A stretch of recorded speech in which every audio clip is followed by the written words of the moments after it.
Hey, we're back here with yours truly, Johnny Cole on the HBCU Stroll. Man, we've had so much going on and so much is happening in HBCU today. You just can't keep it up. Led by, of course, Deion Sanders. Big opportunity to go to Colorado, University of Colorado, and be the head football coach with a contract of a $5.9 million a year. We want to say prime and cheer behind you and say good luck. You're representing HBCU and you're representing, a black coach that coached in HBCU, and you are the third coach. He is the third coach to ever, at least in my 40 years, dealing with the SWAC, that has taken a job. And he's the only one that's taken a job to a Power Five college. So we want to thank Prime for his 2 years at Jackson State. We're cheering for you. I'm cheering for you personally. I want to make a statement today that I also will be getting back to the sideline this year or next year in the fall. I definitely will be back coaching. I think it's time for me to make that move. So on with the show. I got a great guy coming on today. I watched him develop from a student uh, to just a guy that's graduating and moving on and got his law degree, and also now has his own firm. Part of his firm is an agent to college football coaches. I won't talk about the guys he represent, maybe a little too personal, but he also have wrote a book that we're going to talk about today, and I'll let him do all the explaining on the book that he wrote. It's called, let me see, it's called The Chief Executive, the Athlete. Chief Executive Athlete. We're going to talk about the NIL. We're going to talk about college football. We're going to talk about college athletics uh, uh, all together. Without further ado, Shannon A. Holmes, Esquire, my friend. What's going on, Coach? How you doing? Hey, Coach, I'm doing great, man. Thanks for having me, man. It's always a pleasure to chop it up with you, man, especially when it comes to football. Yeah. Well, you just been tagged as the coach. I give you the throne as coach because on my show I call everybody coach. So, Yeah, yeah, yeah. so hey, look, I know you from Beaumont. People don't know you from Beaumont. Bring us up to how we get to our friendship and where you are right now. Yeah, Coach, born and raised Beaumont, Texas, formerly the football capital of the world, man. So, we put them out. There was a time in the 70s where the folks came in and said, hey, man, per capita, y'all the football capital of the world, man. We had so many guys, that predate me, obviously, that were the 70s, early 80s that were playing in the NFL. And, we've continued that legacy for such a small petrochemical refinery town. Right, right, But right. what my big brother per se, Daryl Colbert Senior, went on to Texas Southern, and then I found myself in Houston there for college, and then you guys were teammates and roommates and all that good stuff. So Right. had an opportunity to get to know you during that time, and having been on both campuses, both University of Houston and Texas Southern, bouncing back and forth, undergrad, grad school, law school, continue to see you on campus and doing your thing, and then helping you with your camp way back Right, in right. it was at the mid to late '90s when you Yeah, when you did your camp. So yeah, we got definitely have some history there. yeah. Without a doubt, I had opportunity to work down in the Golden Triangle football camp. Y'all had all those greats. Your Yeah, Jerry Balls, your Daryl yeah, Colberts, your Donald Narcissus, and yeah, which was down in Port Arthur. yeah, yeah, And I give you that. But my old little town, Dayton, Ohio, we don't throw out a couple of pros as well, but yeah, hey, yeah. it ain't nothing like Beaumont, Texas. Hey man, it's a golden triangle, man. Beaumont, Port Arthur, Orange, definitely a hotbed of talent, man. And I know we're gonna talk a little bit more about hiring here in a minute. I'll tell you that hire of Lamar is quite questionable here in the last week. But yeah, we'll get into that a little bit later. Well, I got some young folks listen and watch the show as well. When did you decide to be an attorney? Was it something that you always wanted to be? Somebody urged you that way? Your parents pushed you that way? No, man, great question, because I really appreciate you asking, because this is one of the stories I like to tell, man. Unfortunately, coach, I didn't know any attorneys growing up, not Mm, one. mm, There was one guy that was a friend of my father who was an attorney, but I didn't know him. I knew of him, but I didn't understand what he did. I didn't really understand anything about the profession. And I remember when I was really young, he became a municipal judge. I knew he was a judge, but I didn't understand what lawyers did or what the opportunities were. But when I got to Houston, man, I took a job with a law firm. Actually, kind of really stepped back a second. I was working at the downtown YMCA in Houston, and a brother by the name of Craig Curry, former Texas Longhorn, he was a financial planner, asked me one day what I wanted to do after college, and I said, "Man, well, I love business. I love sports." And he said, "Well, man, I know some guys that are just starting an agency. You maybe should talk to them. They're sports agents." So these guys, Carl Poston, man, he's the CEO of Professional Sports Planning, and twin got a twin, don't he? well, he looks like a twin. He's a younger brother. Okay, Yeah, okay, it was his okay, younger brother who was out of Michigan. So okay. I went over and visited with them, man, and lo and behold, they already had a relationship with Jerry. Jerry knew Jerry Ball from Beaumont, Texas.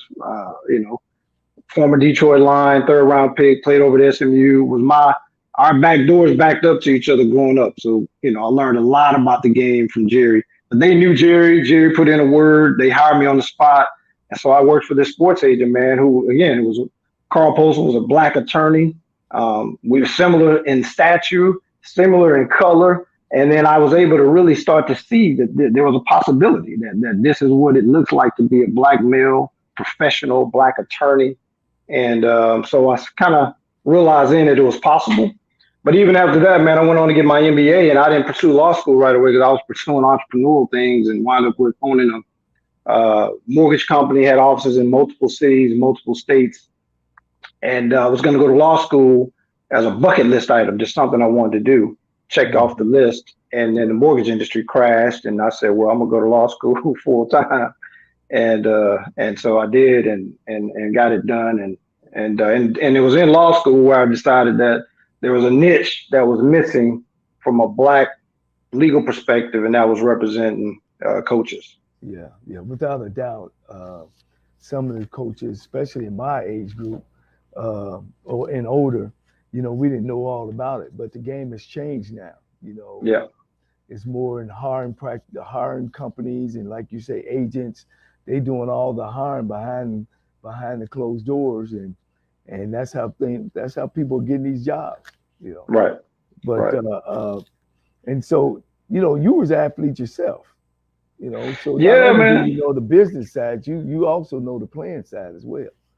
Yeah, I left high school going to Morehouse College to play on academics, but to play basketball, and got there and some things occurred, and I wound up coming back down to Beaumont, Houston. But yeah, I was 5'9", but I thought I was 6'9" magic. I probably should have stuck with the gridiron at my height and weight, but Right, I just love the game of basketball, and just you really that's all I wanted to do is be in the gym yeah. all the time. Now, Yeah, when did you're a fraternity man? yeah, We're yeah. friends. And some of my friends make some mistakes, like you and Rudy Johnson. Q Dog.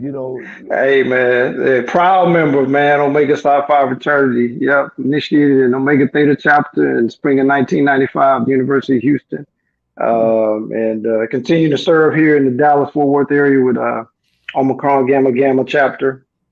Yeah, And fortunate now, man, to really do some things, give back with the fraternity on the national level, serving on the national legal team. So just doing our part and giving back. yeah. I got to take my hat off to the Megas. In the football industry, in the athletic industry, they sure enough give opportunities to other Q Dogs. Yeah. The only thing I tell them, don't forget you got to win now. You can't hire all your Qs that don't Always, win. always got to win. Yeah. At the end of the day, now Yeah, so you kind of getting into the sporting agency world. I know it's not proper to talk about your clients, but tell us what made you, and I know me and you talk all the time, but I want to Yeah, yeah, share yeah. this with the audience it is a lack of representation for black coaches and agents and all that kind of stuff. So kind of, go through your reasoning why you actually got into it. Well, that was a big thing. I just thought, that our guys, the coaches, just needed more information.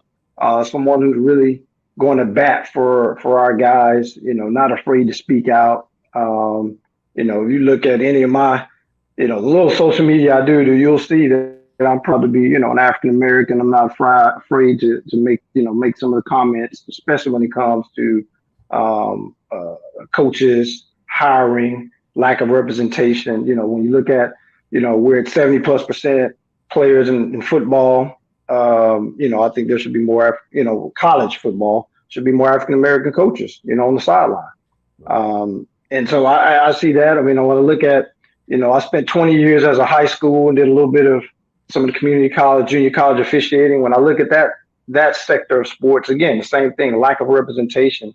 And so Mm. I'm working with some guys on that side, trying to increase representation there as well. We did some studies out a couple of years ago and showed there's about 80-90% African American athletes on the court, and oftentimes you got 2 to 3 white officials on the court. What are we saying? What is that? What are we saying about that? And so, my thing is just to be able to represent our guys. And it doesn't have to only be African American coaches and clients, but definitely to make sure that they're properly represented. They understand the dynamics of the contract, all that's available. Here's one thing. We talked about this at a conference I was at last week, Coach. I was at the Black Entertainment and Sports Lawyers Association convention this past about 2 weeks ago. And one of the things we talked about is, Coach, there is no there is no standard when it comes to negotiating contracts for executives and coaches. It, it's Wow. it's it's a clean slate. Coach, you get your next gig and we walk in there, it's a clean slate. It's whatever they want to pay and whatever we can negotiate. But unlike players deals, where you got collective bargaining agreements that set the standard for the contracts. That's not the case when it comes to executives and coaches. Yeah. Yeah. One of the things that I'm trying to work on and trying to figure out is how do we change the boardroom? Until we can continue to dunk, we can continue to score touchdowns, but until we change the faces of the boardroom, and I'm not talking about the NFL, that's a whole different entity. They not Right. federally funded, they not state funded, they run separate entities. I'm talking about all these universities, 400 universities, 300 that plays college football, that we could try to change the sideline. In your opinion, who do we need to get in front of? I think the folks holding the cards are really the athletes, man, and their parents. And I know it's a it's a tough thing to put the burden on those folks. It's not really even fair. But when you look at how this thing plays out, when you start talking about the athletes, I always said, Coach, let's go to Labor Day weekend of any fall, next fall, 2023, Labor Day weekend. I mean, we all looking forward to that from a fan perspective. That's a big college kickoff.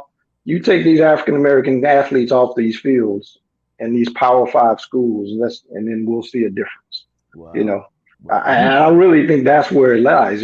But I understand parents have dreams for their kids, and I understand that we've been conditioned, and after integration, kids can go any place in the country, and I mean we fought for that, and I understand it. But now that with this at this hurdle, I think that's where the cards lie. We've got to revisit it from that perspective. I don't see any other way to do it. Man, I tell you, you just kind of, I ain't gonna say scared me, but I was like, whew, this is the George Floyd situation. This is was the bus boycott. What Right, you're talking right, about, and I right. just don't think that the new uh, kid now or the new parent now is willing to do that, especially now that you've seen Dion come to a black school, win a championship, then he leaves, and then he puts on social media the difference. We got a borough for a whirlpool, and they got two whirlpools, hot and cold. Hmm. You know what I mean? Hmm. It's Yeah. just it's just like looking at a diamond and looking at a rock. Right. You know, both of them Right. shining up, but the Right. diamond. So, like you said, that's going to be a tough call. I maybe thought that we could uh, do some type of symposium, with the NCAA leadership, uh, with maybe some senator or who that stuff falls underneath, and just tell them enough is enough. We need just like they tell black schools about state funding, and the faces got to change, and you got to have Hmm. so many different ethnic groups. Hmm. I'm thinking we could use the same format. I think that's going to, you're right. You asked me, like I said, that to me, that's my thought was that's the one way we'd have the biggest impact. But Right, obviously, the other thing is to get people like yourself, other coaches that's in the profession in the room with these white ads. I mean, I think right, that's where they gotta like it's okay. Coach Cole and other coaches, you can talk to them. You may realize you have a lot in common. right. And it's beyond X's and O's, but there's some other commonalities.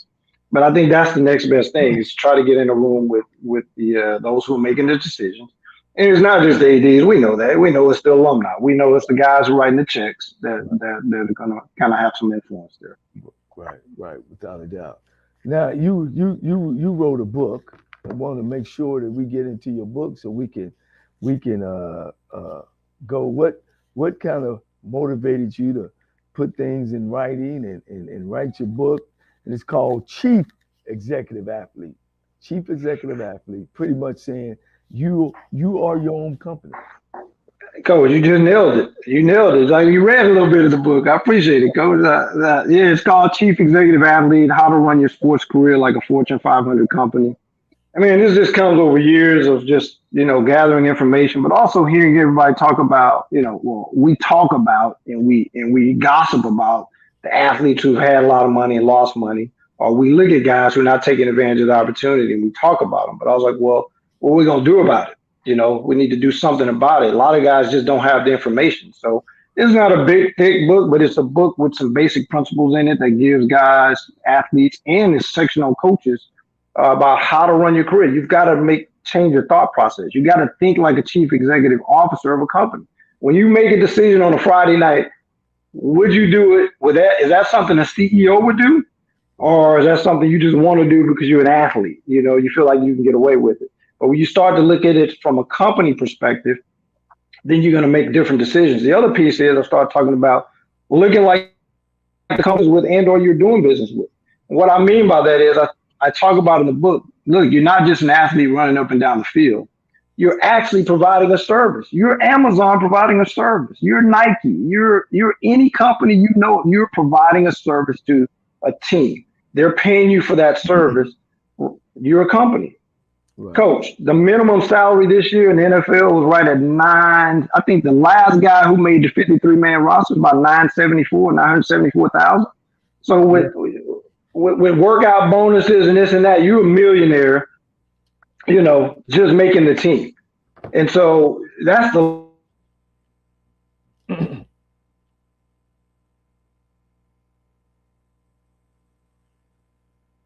and giving yourself, an opportunity to earn money on and off the field. Yeah. Well, speaking of the last man in the draft, he just beat Tom Brady yesterday. Right, So I right, tell you, right, when I was coming up, or when we were coming up, we never looked at it that way. And somehow and somewhere we got to educate our players. The opportunity I spoke when I opened up that I'm getting back on the sideline. I'm definitely gonna be able to have that in my speech. About this game ain't a game no more. And I'm kind of glad it's like that. I remember, you heard coming up too that, you guys are jocks. It's just a right, game. right, right, All that was just how it is. And right, now these days, and it's been that way. It's coming out now. It right, ain't just a game. This right. is business. Oh, absolutely. You know, It's but business, and you've got a short window. When you're a professional athlete, And now the reason that I talk about this too in the book, and we'll get into this, I talk about the college athletes because it's NIL. But when you're a professional athlete, man, it's a short window. 2.5 in the NFL, 3.5, 4 in the NBA.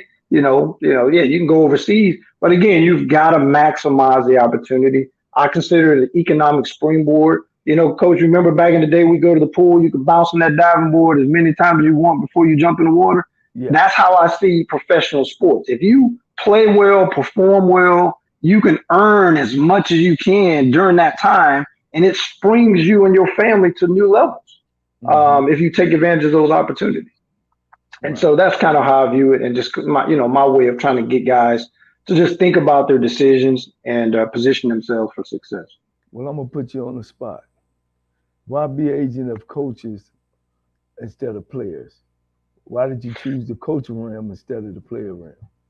Coaches is, different world. Coaches are, the tenure is longer. Typically, you do a deal, you took in 3 to 5 years on the deal, Mm-hmm. and there's some, a lot of opportunities, and there's less restrictions.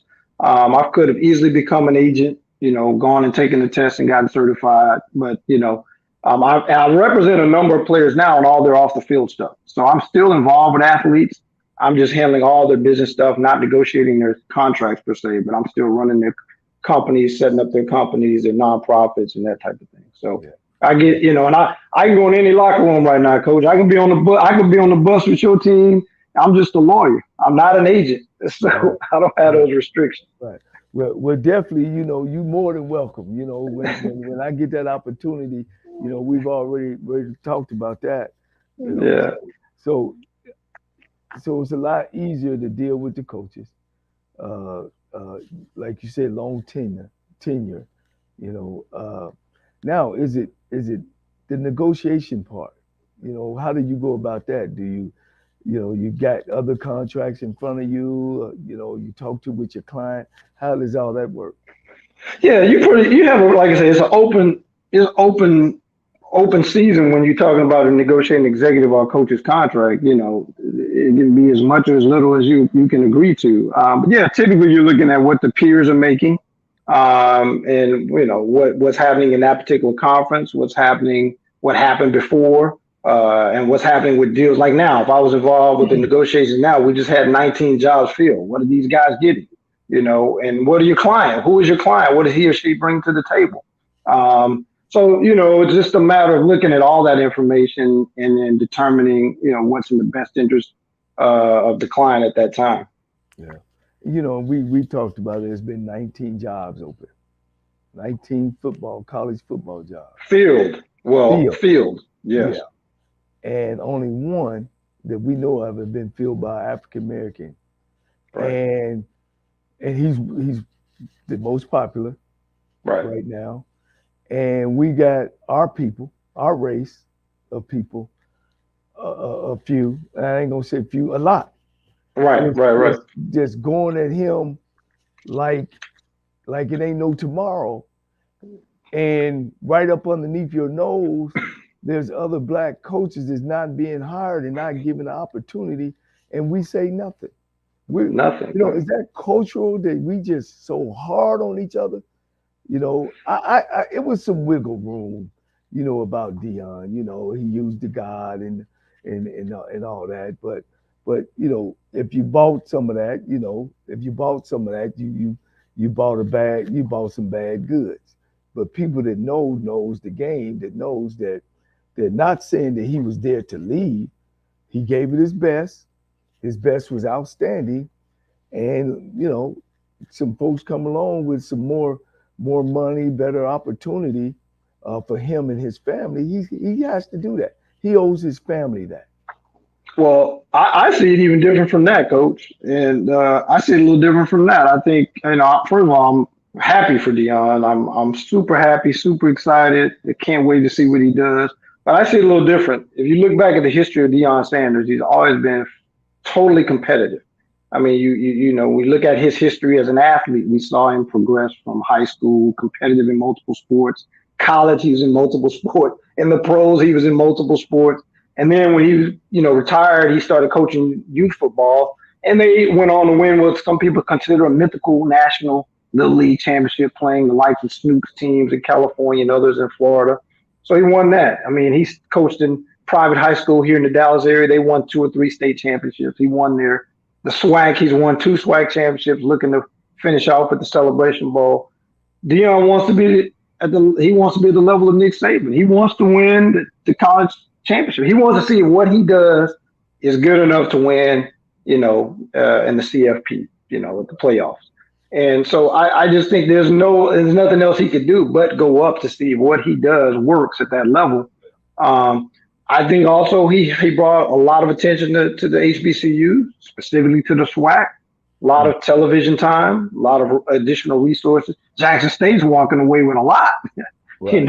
You look at the practice field before and after, and facilities.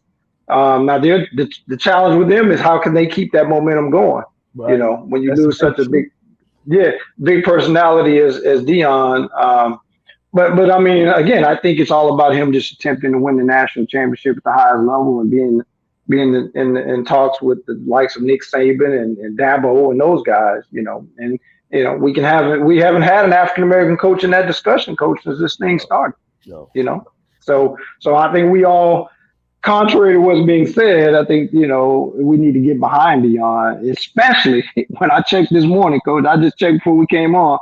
He's 1 of 19 on 12/12/2022, wow. And we lost Herm Edwards. Obviously, Dion filled Carl's spot over in Colorado. Stanford coach. And we lost, and David just stepped down, so we've lost him, and they've already replaced him with a white coach. So, I mean, we're giving away, So right now, Dion's the only one with a job. But coach, I want to just say this, coach. It goes a little step further, coach. I haven't seen any coordinators, any African American coordinators hired either, and I haven't seen everyone's list yet. So I'm just say based on what I've seen. I haven't seen any African American offensive, defensive coordinators hired, and again, that's a problem when we're talking about how we get guys ready to move on to the next level. Right. Well, my show is, we cheering Dion on, but he ain't SWAC. But but we wish him well. And people don't understand the economic power of putting black head coaches as some of these guys in the money that they make, right, and how it dwindled down. It's just right. Like you. I'm not saying that you would turn down a white coach and not represent one.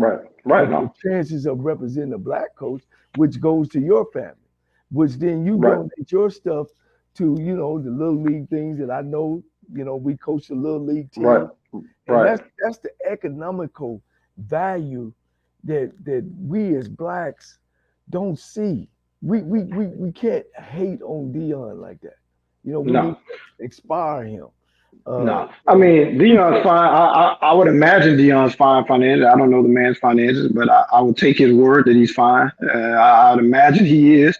But what he's going to do for his assistant coaches who've never earned this type of money, he got a $5+ million assistant coach's salary pool that it's going to be divided up amongst. I got to go do my study because he took the head coach from Mississippi Valley State to a Power 5 company as an assistant coach. I thought that was big. I can't see another coach, black coach, that went from, and I'm pretty sure it is. I have to do my due diligence of a head coach to assistant coach at a Power 5 company, a football program. But I know it happened. We got to come in as an analyst, or we got to come in as assistant to assistant. My understanding is he's coming in as an assistant coach and going to be coaching the free safety coach Dancy. Right. And I wish him well as well. But that's kind of the new thing, though, Coach. I've had some of my clients talk to me about that. Whether they should, it's happened, especially on the basketball side. You'll see a guy be a head coach at a school and then move on to a Power 5 or bigger program as first assistant. That's kind of how they rank it in basketball. You play college basketball, so so that they can get that exposure and recruit some guys and then jump into a better head coaching spot in the next couple of years. Okay, so let's go back, and Dion has brought the NIL to the SWAC. I'm not sure what other schools has some NIL players. If they do, they don't talk about it. of course, his son, and Right. of course, Hunter, Travis Hunter. Right. I think it was several other players. Give us an understanding. What is the NIL? You know, Yeah. Yeah. So NIL, name, image, and likeness. Very simple. The way I've said, and I was on a couple of shows last week in Atlanta and a couple other places. NIL, just what happened pre NIL, coach. When you were playing down in Texas Southern, if a car dealership came along and said, Johnny, we want to use your name, your face, you're the starting quarterback at Texas Southern. We want to pay you $1,000 a month to tell everybody to come over to Chevrolet dealership X and buy a car. You couldn't have done that, coach. That would have been that's that called would extra benefit. that's extra bit of that's against the rules. Yeah. That you would have been disqualified from collegiate athletics. Give or take. But for the most part, there would have been some punishment. You had to give them money. A lot of legal maneuvering to get you back on the field. Right. But after a case called, I think Austin versus NCAA versus Austin was a case where basically the Supreme Court, the United States came out and said, look, NCAA, you can govern what schools give athletes in exchange for them playing, but you're not going to be able to continue to govern what these athletes get outside of that. That's basically what they said. Okay. And so with that ruling hanging out there, the NCAA just came out and said, look, let's just open up NIL. Now, schools cannot pay kids for playing. So the school, Michigan cannot pay a kid to come to Michigan, can't pay a kid to come play. But what's happening is, coach, there's what's called collectives, which is just rich alumni or alumni of these schools are putting together companies that are now offering kids for different things to come to that particular school. And that's outside of just corporate, where you see like Shedeur Sanders, he has partnerships with companies like Brady's Apparel Company and Active Black, which is a black-owned sports apparel company. And so you see real companies coming in with some of the athletes, Nike and others. And I don't mean to interrupt you. You said, I don't mean to interrupt you, but make clear. You say real companies and alumni are putting together companies to pay. Are these companies they put together real or? They're real in the sense they're legal entities, but they're not necessarily providing any, there's not an exchange in terms of, sponsorship or product or services.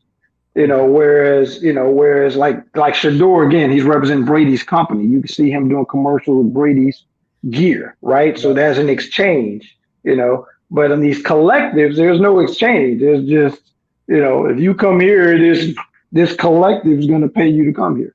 Wow. Yeah. Wow. Yeah. Wow. Yeah. Okay. And so now the interesting piece to this puzzle, coach, is, again, going back to the legal piece, is the schools have attorneys that represent them. So we're talking about a Michigan, a Notre Dame, or any school. They have their attorneys representing them. The corporate sponsors have attorneys representing them, but our athletes, especially our minority athletes, don't have anyone representing them. Oh. And so I've been on a push to make sure families understand the dynamics, understanding these agreements, these contracts, making sure, pushing them to get legal representation, so that they can make sure they don't get. So we go back to you, coach. If you were playing now, this dealership comes to you and asks you for your name, your image, your likeness to support this dealership, coach. And then you sign that document that says, hey, I give them my name, my image, my likeness into perpetuity. That's forever. Oh, and they may be just paying you X, right? And so now you've gone on, you've played professional. Guess what? They're still using your name, image, and likeness during that time. So I've teamed with an attorney called C.K. Hoffler out of Atlanta. She's a dynamic attorney, and we're working on putting a partnership together to represent the athletes in the NIL space, these young kids and these families, to make sure that they don't do that. Attorney Hoffler has a son that's at Kansas State and has another son that's just committed to Clemson. And so she has a definite interest in making sure kids and families understand how this stuff works. Man, that's tough. I listen to Dave Chappelle all the time. Talk about that and why he walked away from $50 million. Right. It makes sense. And it makes sense too why these companies, when I first thought about it, of course I know a lot more about it now, and I'm talking to the regular person, was that it was about selling jerseys. With your name on it. You know what I mean? Hmm. This thing here is big, and it's not necessarily that some contracts they dump a whole bunch of money on you and then you use your name, image, and likeness. It's they can pay you on a percentage as well. Like, you know, Right. suit you wear this suit, and if we Right. sell, 1,000 of these suits, That's you'll be right. getting 2 or 3%. That's right. Wow, That's right. wow. The other thing that came out of that really started this was when you were talking about the jersey sales was the video games. The video games were what sparked this. Some guys were sitting around, they saw themselves on video games, said, "Wait a minute, we hadn't played college ball in 20 years. Why is this company still using our name and our image and our likeness on this video game?" To make Which really billions. start which really started the legal maneuvering and lawsuits across the country, and it finally got to the point where this now NIL is available. Now, are they paying those guys now? Because I think my name was on one or two at one time. There is It, a, it, no, it, no, no. There is some litigation out there where everyone whose name was used in some of the games is supposed to get compensated, some nominal amount, obviously, right? Whatever they settled on. But right. yeah, there's something floating out there for sure. Wow. Wow. Okay. Yeah, Okay. Man. yeah. And so that's the deal. So how can you help or how do you go about doing your business of the NIL? Yeah, so what we do, we're just trying to make sure again that these athletes are protected and that what they're signing is a fair exchange and they're not giving away more than they should and that they understand the terms of the deal that they're agreeing to. That's the biggest thing. Whether it's a small deal or big deal, you want to make sure you protect it. You don't want to give away the farm at this point. You still got a bright future, and when you get to, especially these guys who have a bright future in the professional ranks, you don't want to give away too much in your collegiate days, and then you become a professional. That's a whole nother level of opportunities for earning. So what we're doing is then again not serving as agents, but serving as legal representation, sports lawyers, business lawyers, contract lawyers, and making sure that these guys, ladies, because man, these ladies are killing it. These young female athletes are some of the highest earners in the NIL space Mm, across the country. So it's mm. just not the guys. It's just not football. It's these gymnasts, these young ladies playing softball, women's basketball. Man, they're making really good money as well. Wow. Wow. Yeah. So for we can understand that, me and the folks that's watching, when you see these guys, some of these guys are getting 6 and 7, and I think the highest I've ever heard was quarterback, and I think he maybe was a sophomore. You know what I mean? And Yeah. he got like $11 million. Is it $11 million over the term of the contract? Is it 11 we up front? We taking your name, image, and likeness, and giving you 11 million right now?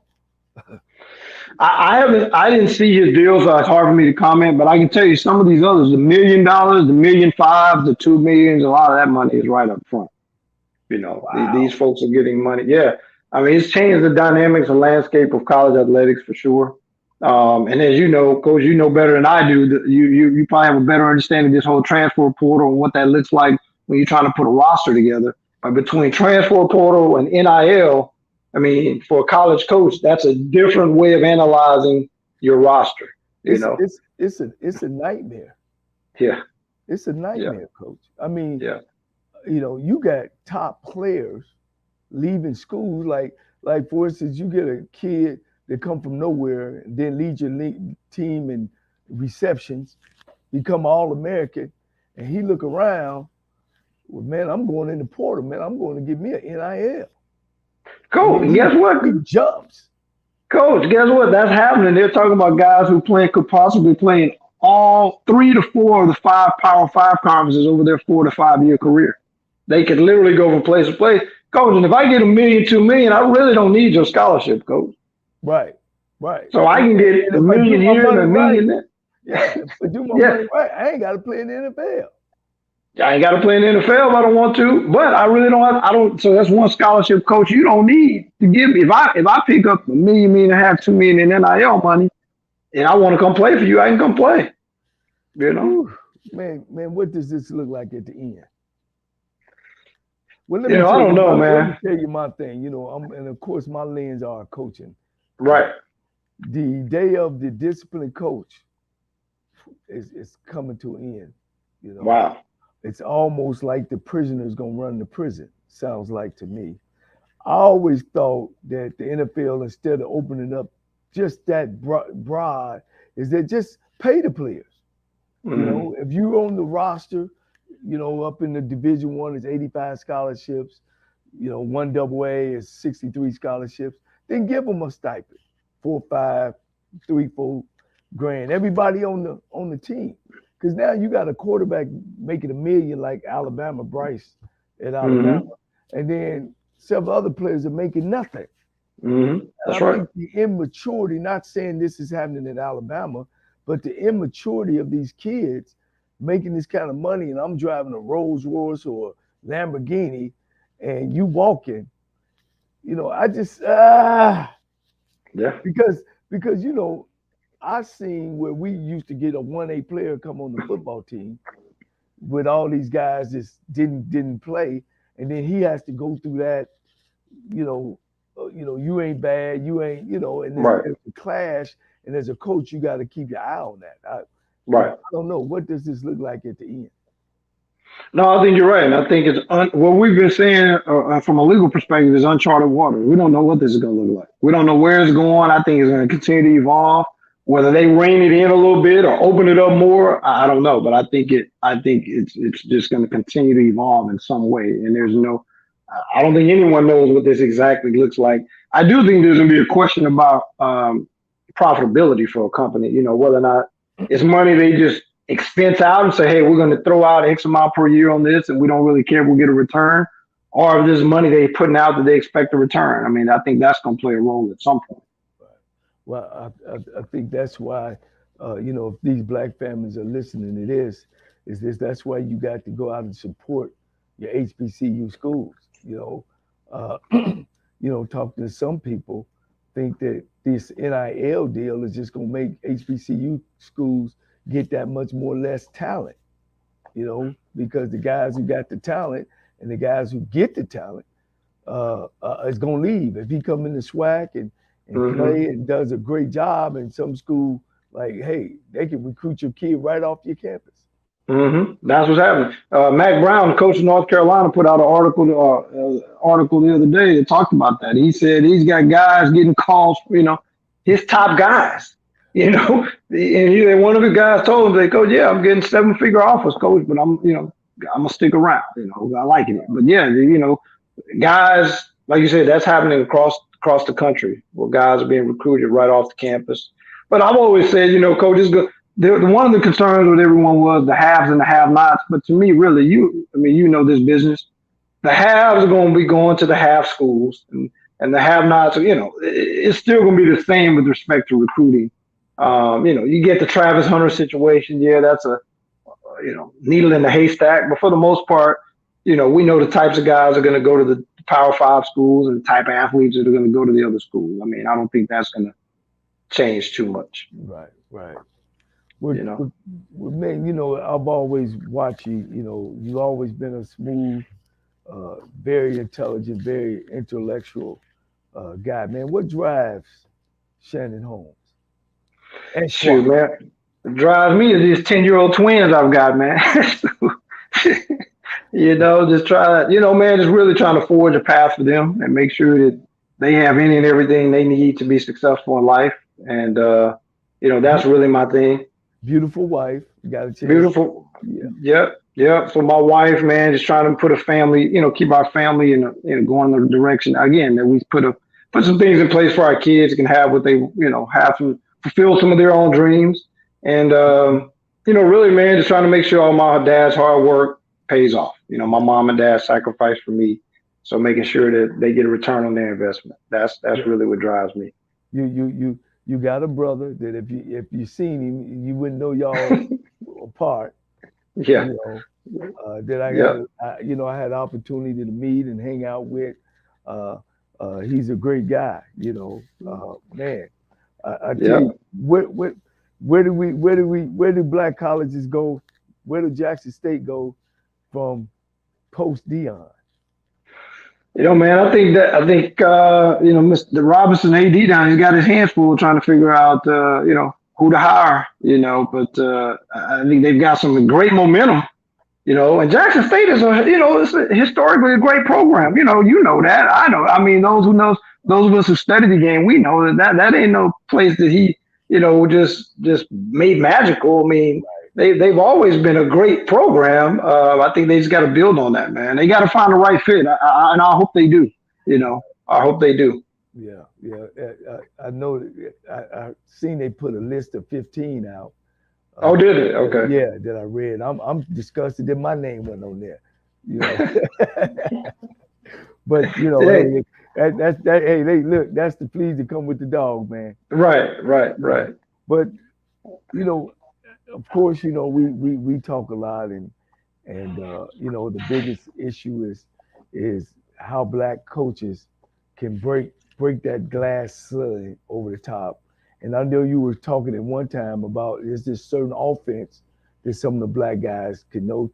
You know, what's your take or what's your advice to some of the black coaches? Last year I know of at least three jobs that were where the guys had to have. There were three jobs where the head coach that was coming in or the head coach on campus had to hire an offensive coordinator that knew air raid.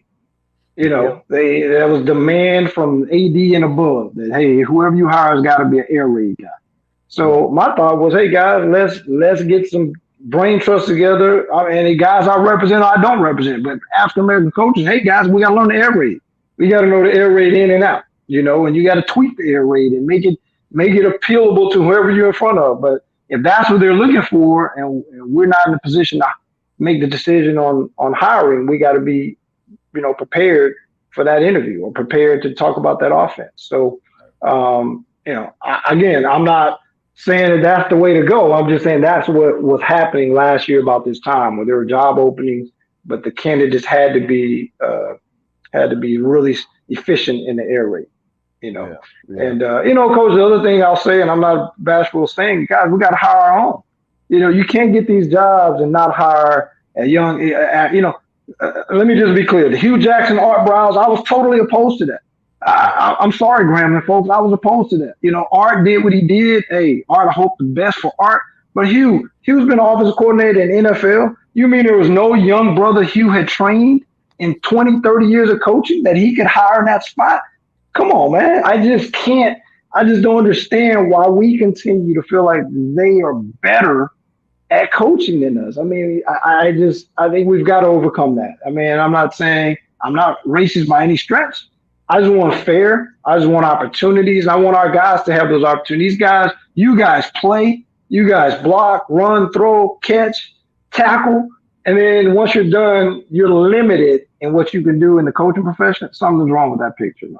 We gotta do something different. I know Dion is doing the best he can, and he hired both his coordinators are white, you know, and I kind of look at that, and kind of put my head down, but that's his call. But Right. back in the 80s, man, my first introduction to this coaching period, and we have let people call us the Chitlin League. We have put Right. our own conference down.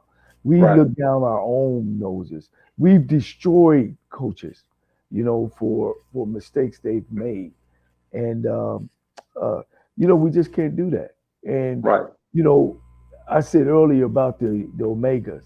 I could say one thing that those guys they hire within each other. You look at Alabama State staff full of Omegas. Right. You look at other staffs, Morgan State. You look at other staffs full of Omega. I got that. I'm clapping their hands. Right. But we need these guys that's up on this level and making 4 and 5 and 6 and 700,000, $800,000. To we know it's a problem. Right. They know it's a problem. We Right. know it's an issue, a problem. What can we do about it? Quit saying seminars and go to clinics. Yeah, that's good. You need to, but Right. we need some hand on grabbing a guy. I make 4, 5, 600,000 dollars a year. Come stay at my place. Put him up in an apartment for a week. Hey coach, look, I'm bringing a guy in that I think is going to be a heck of a football coach. Let him see how some firsthand stuff. and learn who he is. Get him up in the morning. But that where they don't understand that a guy at some colleges are living in the office, Yeah. making 30 and 40 and $50,000 as a full-time coach. Right. Why is it? Why is it that there's not one coach in the history of black college makes more than the president? Not in my Right. phone. What Right. is wrong with that picture? Hey man, we got but I think Bruce Arians down in Tampa before he stepped down and showed folks you can have African American staff, majority African American staff, and compete and win a Super Bowl. There's no excuse, man. There's just absolutely no excuse. I just want fair. We'll talk about let's hire the best guy. Well, let's hire the best guy. But we consistently get African Americans in a couple of critical spots: running back coach, receiver coach, DB coach. Why is that? Well, you need those guys. Where you gonna find those guys? Predominantly in certain areas, in certain neighborhoods, and so we're gonna get those guys hired because they can recruit those areas consistently. Man, I'm so glad that we were able to share our conversation. We coming down to some final remarks, our conversation, because we had some deep conversations. Every time I watch Tampa Bay and I see my man, the offensive coordinator, calling plays, but Byron Leftwich. yeah, Leftwich, I don't see or never hear them consistently talk about how good he is. You know what I mean? He's coaching one of the best quarterbacks in the history of this game. Mm-hmm. Not one of the best quarterbacks. I'm a quarterback. He is the Right. best. Right. No, Yeah. He earned that. he's Yeah. the Muhammad Ali. Yeah. He's the Deion Sanders. He's the Jesse Owens. You know what I Right. mean? He's the Mike Tyson, one of all. And I'm Right. coaching him, and he's getting it done. Right. We don't talk about Leftwich. You know what I mean? Right. We don't talk about Coach Marco. Great mind. You know what I'm saying? Right. That's who be helping these guys get jobs too. These analysts.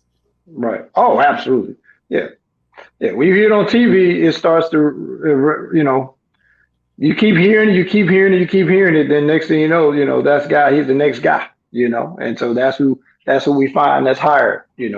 So, Coach, yeah. Coach, give me your last remarks. I told you are now a coach, officially coach. What is your last remark so we can start going to pay some bills? Well, Coach, I earned coaching title, Coach. I coached a little middle school ball when I came out of college, Coach. I did earn my title, Coach. I appreciate you giving it back to me, but I earned it. Coach, I just appreciate that. Yeah, I appreciate the opportunity to share, man. It's always a pleasure speaking with you and chopping it up, especially about sports and football. And like I said, man, I just want folks to be cognizant of what's going on around them. Let's lift Deion up. He's one of 19 at this point. We got a bigger issue than whether or not Deion left Jackson State. We need to be talking about these other jobs that aren't filled by African American coaches, and so that's the thing. Right, right. Well, I appreciate it, man, and I thank you, and we'll continue to chop it up. And I miss coaching your little league, that flag team, that flag football team that me and Yeah. We was racking them up, Coach. Hey, go undefeated, Coach. Undefeated, Coach. Thank you, Coach. Hey, appreciate you. Yes, sir. Well, that wraps up my show. We got to pay bills in a little bit, but the case and point of Jackson State, some of the people like myself and some of the people know better knew this day would come. And if Jackson State didn't prepare for this day to come, then shame on them. Evidently, the Jackson State fans didn't prepare because a lot of them are upset at Deion Sanders for coming through and leaving. Because one thing they don't understand about the coaching profession, there's coaches to get hired and there's a coach that's going to get fired. Believe me, I've been on both sides of the table, and those things happen. Deion was able to do what he's supposed to do and come there and win championships and be able to move on. Again, that's why I always tell these people, hire your own. That's what these jobs are for. They're for black coaches like myself that went to black schools, have an opportunity to display. Jackson State, you are the hero of this Deion sensation, because if there's no Jackson State, there's no Deion Sanders, the coach. So if you feel yourself at the end of the road, tie a knot, hold on tight, because ain't nobody bad like you. Sybil Wilkes with what you need to know. Today is Monday. Yep, we're back at it. December 12th, 2022. Number 1, professional athlete Brittany Griner is a free woman today after 10 months held by Russians on drug charges. Just 10 days before the Russian military invaded Ukraine, the African-American basketball star was arrested by authorities for possession of vape cartridges and less than 1 ounce of hashish oil. Griner was tried on charges that have a 99% conviction rate in Russian courts. Her conviction came with a 9-year sentence, followed by months in a Russian prison, most recently in a penal colony. American diplomats sought a 2-for-2 or a 2-for-1 prisoner exchange. Ultimately, Russians would not budge on the final exchange. It was 1-for-1. Number 2, the outgoing governor of Maryland, Larry Hogan, is among the most recent of state executives to ban the use of TikTok and other Chinese and Russian apps and products on state devices. Hogan issued an emergency directive last week arguing the products present an unacceptable level of cybersecurity risk to his state. Officials have cited reports from news organizations that the Secret Service has verified Chinese hackers stealing millions of pieces of information, including COVID-19 benefits. Number 3, coronavirus-related hospital admissions are climbing again in the United States, with older adults a growing share of U.S. deaths and less than half of nursing home residents up to date on their COVID-19 vaccinations and boosters. One troubling indicator for seniors, hospitalizations for people with COVID-19 rose by more than 30% in 2 weeks. Much of the increase driven by older people and those with pre-existing health problems. Number 4, 3 black students from Northwest High School in Waukee, Iowa, were made to sit in the back of a school bus when a white parent chaperone allegedly instigated an altercation that turned physical. The parent volunteer was upset because students who were part of the color guard went to the bus before the competition award ceremony ended and felt it was disgraceful to their teammates. This led to a heated exchange between former senior who filed the lawsuit in November 2022 and the parent who allegedly grabbed another student. The lawsuit alleges the school district's investigation was too focused on the student's conduct and that the district's actions did not address the emotional distress of the student. Number 5, it's Ministry Monday time. Giving is when you present voluntarily a tangible or non-tangible item and you don't expect anything in return. Some people give in December because it's the end of the year tax write-off, or some people give from the heart, and for some people, it can be a combination of both. For Christians, giving is a cornerstone of who we are and whom we represent. That would be God. Now, we can't beat God's giving. He gave us the biggest gift ever. Read more about it in today's What You Need to Know newsletter. Here's your daily inspiration from Yogi's Jewels. When you relax your mind, you relax your body, and that's when your mind and your body can heal. Join me live today on YouTube and Facebook at 7 p.m. Eastern, 6 p.m. Central with our guys, the comedians extraordinaire, Chris Paul and Huggy Lowdown, and our social justice activist, Coy Malone, as we discuss today's top headlines and more. To subscribe to my free daily What You Need to Know newsletter, please visit SybilWilkes.com. Be informed, be empowered.